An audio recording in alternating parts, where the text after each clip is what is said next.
dossier. Merci. Merci, mon cher collègue. Monsieur Philippe Leray a la parole pour s'adresser également au ministre de l'Agriculture et de l'Agroalimentaire. Sur les normes environnementales. Monsieur le ministre, mes chers collègues, tout le monde connaît la situation de l'élevage en France et particulièrement en Bretagne. Les revenus des éleveurs sont catastrophiques. La ferme bretonne recule en volume. L'industrie agroalimentaire est en souffrance. Nous sommes dans le mur.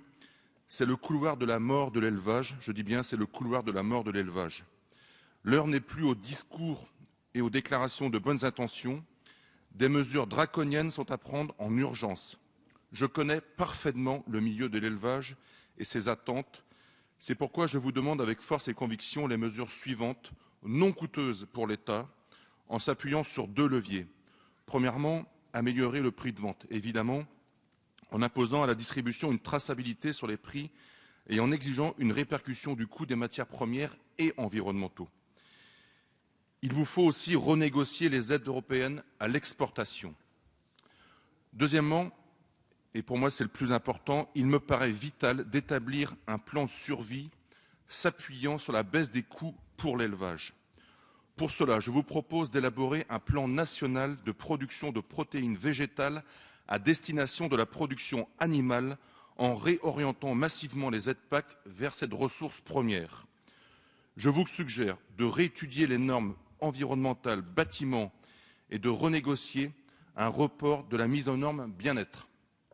Enfin, vous devez accepter la libre circulation de l'azote organique issu des élevages, bien sûr en respectant et en modifiant la directive nitrate, ZES et ZAC. Vous devez modifier les procédures des installations classées. Et vous devez intervenir pour alléger les contrôles trop souvent humiliants pour des hommes et des femmes en bout de souffle. Monsieur le ministre, je vous remercie d'accepter ces solutions.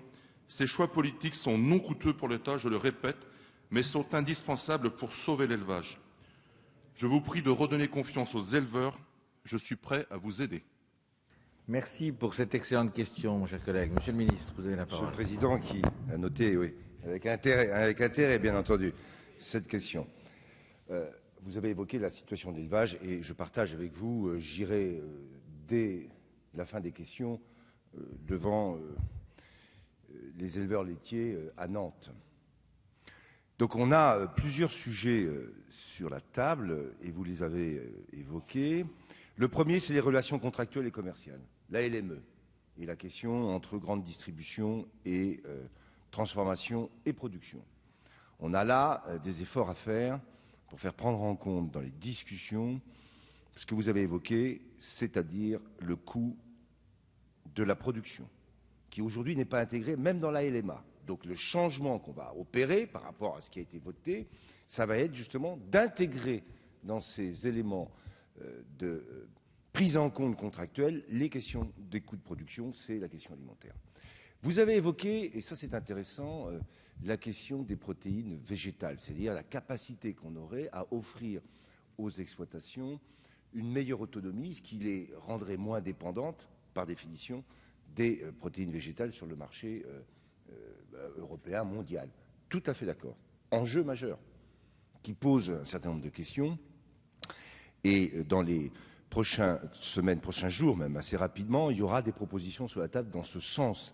Et tout le débat que nous essayons de conduire au niveau de la réforme de la politique agricole commune, c'est de se donner des moyens au travers des surfaces et du couplage peut-être sur les protéagineux, un élément stratégique qui nous permettrait d'aller vers ce que vous souhaitez, c'est-à-dire plus d'autonomie fourragère. Mais moi, je suis parfaitement d'accord, parfaitement en ligne. Ensuite, il y a, vous avez évoqué les questions de l'azote organique. Très intéressant, parce que pour moi aussi, le sujet. On est sur une gestion de l'azote organique par zone d'excédent, sur laquelle on concentre justement les normes pour réduire cet excédent de matière organique. En faisant ça, d'ailleurs, on ne se préoccupe pas du tout de l'azote minéral. C'est-à-dire ce qui vient en Bretagne en plus de l'excédent qu'on a en azote organique. La stratégie qu'on va essayer de mettre en place, c'est un changement. C'est de prendre la question de l'azote total. Si j'ai de l'azote organique en excédent, c'est-à-dire je dois pouvoir l'utiliser à due concurrence de ce que je vais économiser sur l'azote minéral.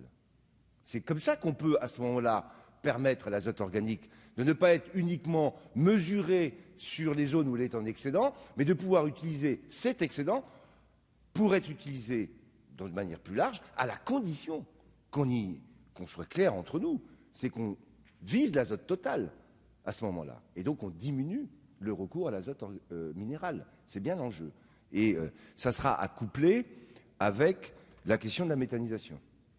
Hein, puisque en faisant de l'énergie avec l'azote organique, la matière organique, hein, on pourra ensuite, si le digestat est considéré comme un fertilisant, c'est tout le débat qu'on aura sur le plan de méthanisation, considérer qu'on peut à ce moment-là avoir une gestion spécifique, qui réduirait d'ailleurs les pollutions. Et puis vous avez évoqué, alors, sur des sujets beaucoup plus difficiles, renégocier la directive sur le bien-être animal. Aujourd'hui, même pour le ministre que je suis, elle s'applique, elle a été négociée à 3 ans, c'est pas possible. Mais là, il faut qu'on essaye de trouver les accompagnements nécessaires pour permettre à nos éleveurs de s'adapter. Merci, Monsieur le Ministre.